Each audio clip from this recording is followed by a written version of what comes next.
السلام عليكم ورحمة الله وبركاته دمان قيارة السودو هذا ومركلي برنامج كله يكيست تي في مانيكو أربعة وسده هذا ديسمبر لبضة كون شان لبعتنك برنامج كان انقلبتها إن شاء الله تعالى وعنكو قاعدة ديجي دونا ورركي وجود بي كسو بحة قبل كمينستورا جارهان مينيابوليس يا سين بول halkaas oo ay ku wajahan yihiin ciidamada iyagu qaabilsan qaqabashada iyo tarxiilida dadka aan sharciga lahayn ee ku nool dalkan Mareykanka. haddii aad nagu cusubtahay subscribe to channel da hore noola joogtay like and share the video waa idinka mahad celinaya. aan ku bilaabay waxaa isa soo taraya oo warar fara badan oo kala nooc ay ka soo baxayaan gobolka Minnesota gaar ahaan Minneapolis iyo St. Paul. waxaa hadeer daqiiqada ka hor soo baxay warqad uu soo saaray duqa magaalada Minneapolis Jacob Frey. warqadan ayaa waxa ay amar ku bixinaysaa oo ay amar siinaysaa dadka u shaqeeya magaalada degmada Minneapolis in ay soo saaraan calaamado ay ku qoran tahay baarkinada ay iska leedahay cityga Minneapolis ama magaalada Minneapolis baarkinada iyada ay siri ahaan u leedahay in aysan u isticmaali karin ciidamada ice meel ay isku soo diyaariyaan oo staging area ay ka soo dhigtaan. amarkan ayaa waxa uu la mid yahay amarkii uu soo saaray duqa magaalada Chicago halkaas oo uu ka mamnuucay in ay qolyahan isku soo diyaariyaan gawaaridooda ay soo dhigtaan halkaas oo ay duulaanka ka soo qaadaan staging area ahaan in ay u isticmaalaan magaalada propertyga ay u leedahay baarkinada ah in aysan u isticmaali karin ayuu soo saaray Mayor Jacob Frey. waxaa sidaas la mid ah uu sheegay in dadka iska leh ganacsiyada sida gaarka ay u leeyihiin private businesseska baarkinada iyaguna ay leeyihiin in ay soo saari karaan calaamado dhahayo ice free zone ama ice kuma soo diyaarin karto baarkinadeena. baarkinada sida private ka loo leeyahay oo waaweyn waxaa ka mid ah kuwa Home Depot-ga kuwa businessyada waaweyn ee moolasha iyo sidaas la mid ah kuwa Best Buy-ga oo kale meelaha baarkinada waaweyn leh in iyagana ay soo saari karaan calaamado laakiin calaamadahaas mas'uuliyadooda iyagu ay qaadayaan ha yeeshee isagu kansiriga uu qaadi doono mas'uuliyadeeda. warqadaas waxay soo baxday daqiiqada ka hor ayuu hadda soo saaray mayorka looga mamnuucayo ciidankaas in ay u isticmaalaan meelaha baarkinada ah station area inay ka soo dhigtaan oo isku soo diyaariyaan. taas waa qodobka labaad waxaa waraysi laga qaaday Ilhaan Cumar oo iyadu shalay madaxweynaha si ba'an u aflagaadeeyay. Ilhaan ayaa su'aal laga weydiiyay in uu madaxweynaha ku sheegay in ay tahay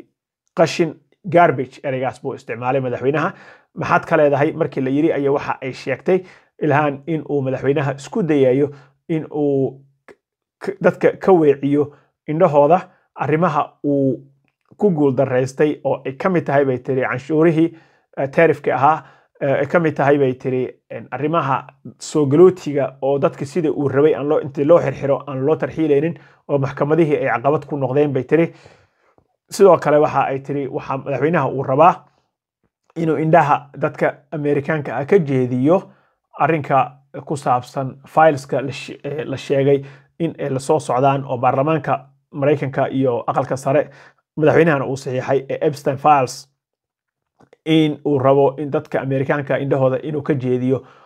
howlahan uu ku guul dareystay bay iyadu tiri. sidaas la mid ah waxa ay sheegtay Ilhaan in arrinkan uu qatar ku yahay maadaama Soomaalida oo dhan si guud uu madaxweynaha ayaga naftooda uu u maagay. waxa ay sheegtay in dadka barkiis ay ku dhiiran doonaan ama ku dhiiran karaan in ay dhibaato u geystaan dadka Soomaalida ah ayaga oo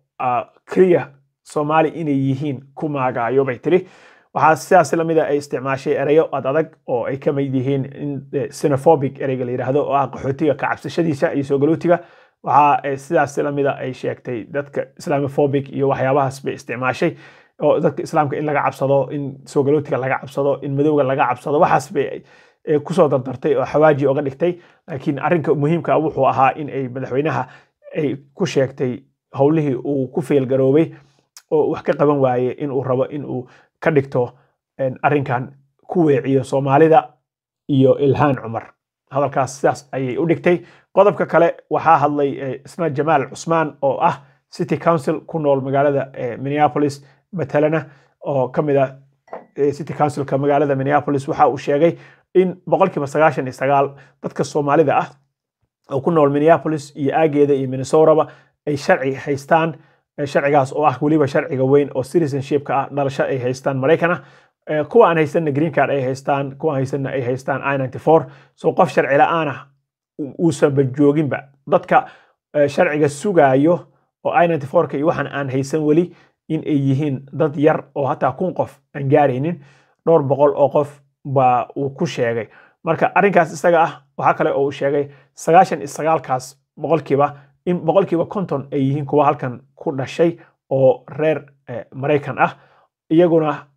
wuxuu sheegay in ay dad Amerikaan yihiin oo Mareykan ku dhashay oo ay sharcigooda sidaasba dhalasho ay ku qaateen marka haddii taa ciidan la keeno buu yiri oo weerar lagu soo qaado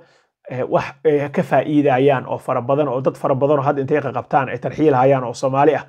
ma jirta buu yiri bilaash bay isu soo lugoynayaan laakiin hadalladan adag oo madaxweynaha uu ku hadlaayo oo ma aragtay xambaarsan nacaybka iyo cayda iyo waxan buu isna ka falceliyay oo uu dhahay waxan wax fiican ma aha dadka Soomaalida ah yaa si gooniya loo target garaysanin siyaasi lamida waxaa kala hadlay hay'adda CARE ayaa hadashay ninka afhayeenka u ah gobolka Minnesota ee Jaylani ayaa isaguna hadlay isagoo oo sheegay arrinkan in uusan ahayn arrin sax ah dhowr qof oo ilaa adiga 70 gaarayo in dambi ay galeen buu yiri dusha laga wada saaro community dhan almost ku dhawaad 100,000 oo qof oo ku nool gobolka Minnesota in dusha laga wada saaro oo hal mar brush la wada mariyo oo la dhaho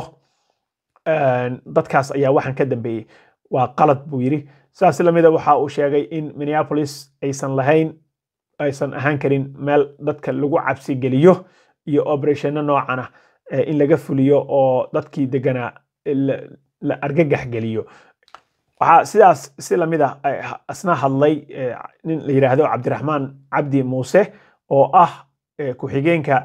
directorka ama directorka ninka ku xiga chapterka development of African communities together ninkaas ayaa waxa uu isagana sheegay in madaxweynaha shalay hadaladii uu ku hadlay waxay ahaayeen buu yiri hadallo qaxooti ka cabsasho ah ereyga xenophobic buu isticmaalay xenophobic bay ahayd buu yiri iyo luqad ay ku jirto xoogaa yaro cunsurinimo oo xawaaji ah ay ku jirto bay ahayd buu yiri marka ninkaas odaga ana waa uu ka hadlay arrinka isaga ah Mareykan wuxuu ku hormari karaa buu yiri in la isxushmeeyo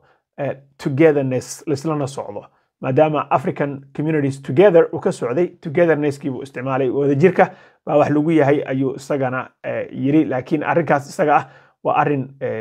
dhibaatadiisa keeni kara oo dadka in Islaamka ah ama Soomaalida lagu dhibaateeyo oo dadka barkiis sidii ilhaan ayuu isna u hadlay marka arrinkaas update kaas kale ayaa isagana xagga ka soo baxay so far hadeer waxa ay sheegayaan Minneapolis in 100 askari oo cusub la geyn doono bari haduu Ilaahay idmo welina operation culus oo de hadeer la soo qaaday oo xoog leh uusan wali jirin soo si Chicago ka dhacay Los Angeles ka dhacay ma aragtay hay'ad maalin wiigi dhaweyto ka dhacay Charlotte North Carolina iyo meelahaas wali heerkaas ma uusan gaarin up to that scale so waa fiirin doona insha Allah taala waxa ka soo kordha wararka ugu dambeeya waa in soo siin doona haduu Ilaahay nabad nagu gaarsiiyo waan in salaam hayaa don't forget to share the video wassalamu alaykum wa rahmatullahi wa barakatuh